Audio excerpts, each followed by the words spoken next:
everyone? Welcome into another edition of the GSMC College Football Podcast, brought to you by the GSMC Sports Network. I'm your host, as always, Tommy Brzee. It is October 10th, a Thursday around here, and we have a great show for you today. We're going to start with the game of the week. We'll break down the Ohio State at Oregon game. Going to be absolutely crazy up there in Eugene. Cannot wait for that game to get underway. Going to be maybe the game of the year. So we'll break it down in the first segment. Then we'll get to Penn State USC. We'll stay in the Big Ten, stay on the West Coast, and we'll break down another big-time game happening in LA this upcoming weekend. Definitely a really interesting one with a lot of people kind of burying USC. Maybe they're not quite as dead as people think. Then we'll get to the Big 12. We'll break down a couple of big-time games there. Arizona at BYU, a huge one for BYU to stay on top of the conference. And then Kansas State at Colorado. Maybe one of the games of the week, but getting a little bit overshadowed by all the other big hitters on this weekend. But then we'll head to a couple of upset alerts going into Week 7. I definitely think there's a couple of teams, including one without their starting quarterback, that definitely could be in a little bit of trouble this upcoming weekend. And then we'll do a little bit of Week 7 whip around, all of the games we haven't had a chance to get to,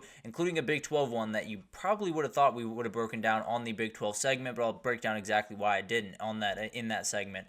But before we jump in, I do want to remind you all we get tons of questions and comments throughout the show, and the best way for you all to get your question on the screen, we can have fun back and forth here, is to use the Super Chat feature. Click on that $sign on the Sports Network page, add any question, comment you'd like, and your name will pop up, your question will pop up on the screen. We can have fun back and forth here. Definitely want this to be as interactive as possible, and especially with a huge weekend, want to hear what you guys have to say, obviously. But let's jump into this because this might be the game of the year. It's absolutely incredible what we're going to be able to see in Eugene, Oregon this upcoming weekend, and there's so many different things that go into this. Obviously, two of the best teams in the country, playing in one of the best venues in the country, two teams that very much are looking at a national title as a very real possibility, and they very much should. These rosters are absolutely ridiculous from top to bottom. They are as deep, as versatile, as talented as any rosters in the entire country. So what's going to happen in this one? Obviously, this is a big-time step up for Ohio State. No two ways about that. They have not necessarily played an elite opponent.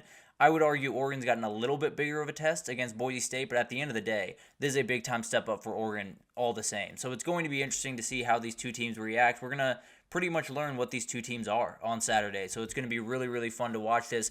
For Oregon, I think this is a huge spot for the program. This is a moment where Dan Lanning can kind of shake off the cobwebs, all of the stuff that happened last year where a couple of big-time games just missed the mark a little bit. This would be where all of that kind of washes away. And I think he's done an incredible job building that program, and I fully expect them to be big-time players for years to come. But this is kind of the moment when everything kind of flips for you. You go into a new conference, you beat the big dogs on campus or on the block, and you keep rolling and possibly to a Big Ten title. And then you got two of the highest profile transfer quarterbacks this offseason in this game, and it's exactly why you brought him in, right? Will Howard coming in because, you fit the Chip Kelly offense a little bit more prolific of a passer than what Devin Brown is, than what Julian Sayin is at this very moment. And he's played really well thus far. It's going to be a huge step up in competition, particularly on the defensive line, than he has faced pretty much this entire year. And frankly, I think this is the toughest environment he's played in his entire career. So it's going to be interesting to see how he handles that. Dylan Gabriel has the home crowd, but he's also staring down about 15 NFL players on that defense for Ohio State. So how he handles that will be very, very interesting to watch. But the reality is, this is why you go get these two guys. This is why you go snatch them up from the portal, and you hope that they can lead you to a victory. And I think two of the biggest things to watch here is there's a couple of huge matchups, and frankly, there's huge matchups all over the field. But I think the Ohio State O-line against the Oregon D-line is a very interesting one. I would say pretty decidedly the advantages with Oregon there, and you'll have to see what Ohio State can do in the run game. Obviously, they're plenty dynamic in that facet, so maybe the O-line is able to hold their own just enough to give Quinshon Judkins, to give TreVeyon Henderson the lanes that they need. But the reality is, it's going to be incredible to watch that matchup. Maybe that's where Oregon tips the scales in their favor. And then you got the Oregon wide receivers against this Ohio State back end. And frankly, you could pick either one of those if you really wanted to. I think I might lean Ohio State secondary, but it's very, very, very close. Two very elite talents on that team, and frankly, it's going to be incredible to watch what they can do against this back end. Both teams are very much looking at the national title, and this is kind of the point where everything kind of flips for them. Ohio State still has some very tough ones coming up. Same thing with Oregon, and if you get this one, you are probably the number one team in the country. depending on what Texas does, obviously, but at least in my opinion, you'd probably be the number one team in the country, and you definitely would be the favorite in the Big Ten going forward. So this is a moment, no two ways about that, and we'll see who can react to it the best. But couple of players to watch. Jordan James has to be really good in this game. He has to be probably played one of the best football games he's played in his entire career at Oregon, because the reality is they're not beating Ohio State just through the air. That's just not something that they're going to be able to do, and frankly, there's no one that's going to be able to do that this year. So you're going to have to get the run game going, a very good defensive line for Ohio State, a really solid offensive line for Oregon, still dealing with a couple of injuries here lingering, but the reality is a very good unit that has gotten a little bit more healthy and is kind of imposing their will at this very moment. So need Jordan James, need to be able to run the ball, and if you can't, then I think it might be a long day for this Oregon offense. Then we got Jordan Burch, and this is more about the run game for Ohio State. I think early on in the year, we didn't necessarily see a ton from Will Howard when it came to running the football. It was a little bit more just kind of get in, get the win, get out type of mentality for Ohio State, and I fully understand that. I think they're going to open it up a little bit more, and I think a lot of it's going to have to do with that quarterback run game. That means Jordan Burch, Mateo Uiagalelei, all of these edge rushers for Oregon are huge in this game. They have to get upfield. They have to try to take away Will Howard's legs, and if they can't, this Ohio State offense is going to be able to run the ball, and that is the absolute death sentence for Oregon. So we'll figure out what Jordan Burch and these edge rushers in general can do for this game. Carnell Tate's another guy to watch in this one because Ohio State, through the first couple of weeks of the season, as we talked about, has been keeping it a little bit bland on offense, and with that has come Emeka Egbuka and Jeremiah Smith being a huge part of their offense, which obviously they're as good as it possibly gets. So it's not necessarily that it's a bad thing. I do think you're going to have to open it up a little bit more. I think Oregon has enough guys on that back end, not necessarily the elite group that Ohio State has, but plenty of guys on that back end that can make really good plays. You're going to have to spread the ball out just a little bit more. So Carnell Tate, Brennan Ennis, all of the tight ends that haven't really gotten involved, definitely get them the ball and just kind of make this Oregon defense spread out as much as possible. And then this is the game wrecker. This is Jack Sawyer, the guy that can totally take over this game not if he wants to, because of course he wants to, but the reality is two very good tackles with Johnny Cornelius as well as Josh Connerly over at Oregon, and he's going to have his hands full. You have really good edge rushers for Ohio State, and Jack Sawyer is one of those guys that he's been there for a while. He badly wants to get this win. He badly wants to win a national title this year, and I think he might just come with a lot of energy in this one. So cannot wait to see what this guy can do. And frankly, he could be the guy that we talk about the most at the end of this game because he might just wreck it all together. How Ohio State can win this game, you got to find running lanes. We talked about it earlier. Ohio State's O-line is their weakness. Now, not necessarily a bad unit, which gives you an idea of how good Ohio State is, but the reality is you're going to have to find openings for Travion Henderson, for Quinshawn Judkins, for Will Howard. You're going to have to get that a part of the game because Will Howard's not this prolific passer that's going to fit it into really tight windows. You have to pull the linebackers, you have to pull the safeties down into the box, and then throw over top of them and give Will Howard openings to throw. So the reality is, if you can't run the ball if you're Ohio State, you don't have much of an offense.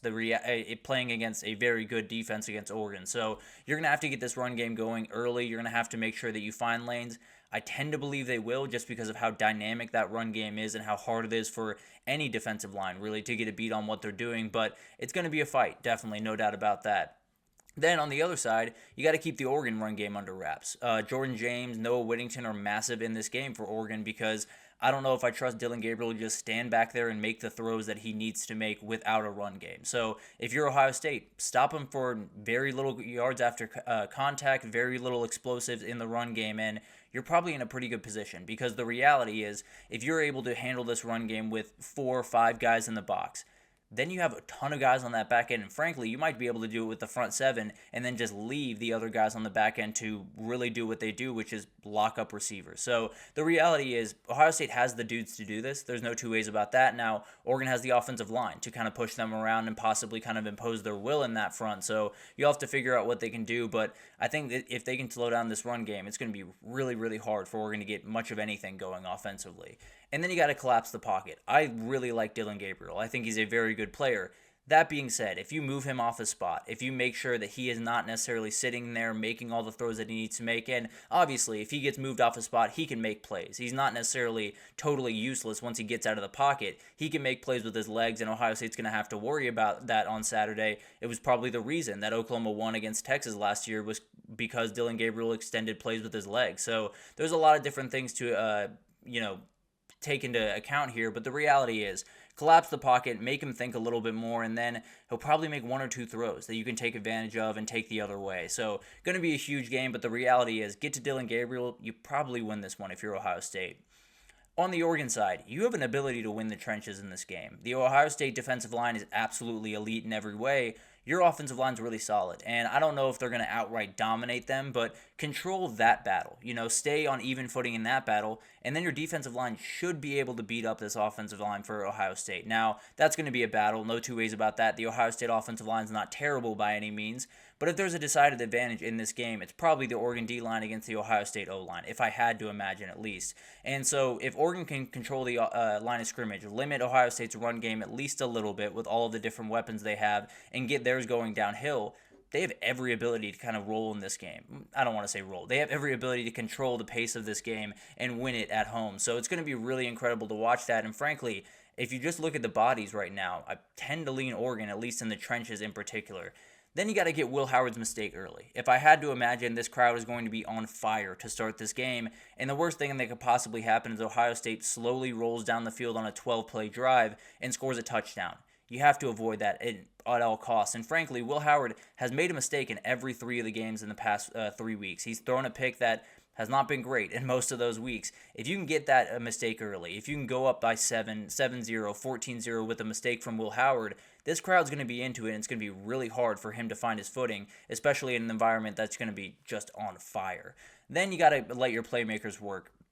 This back end is not going to give you breathing room. It's going to be impossible to throw into the teeth of this back end and expect consistent success. Now, you're going to have to do it at some point. That's the reality of this game. Dillon Gabriel is going to have to make throws at some point, elite throws that he was brought in to make. But the reality is, as good as the Ohio State back end is, you get the ball to Ted Johnson, Evan Stewart, Jerry and Dickey, all of these elite wide receivers on the outside, and just let them go, they will make big plays. Now, they might be a little bit fewer and further between than you'd like, but the reality is you might not need too many. I think there's going to be a little bit of a rock fight, and frankly, I went back and forth every which way from Tuesday on this one. I have probably 10 different picks on this game before I finally came to mine, and frankly, it's kind of just going with my gut and picking that team by 1 point. I'm going to go with Ohio State in this game, and frankly, it's one of those things that I just think at some point, Dillon Gabriel is going to have to make the throws, and I think Will Howard might not have to. I don't think Will Howard's going to be asked to do nearly as much in this game as Dillon Gabriel, and when I look back and see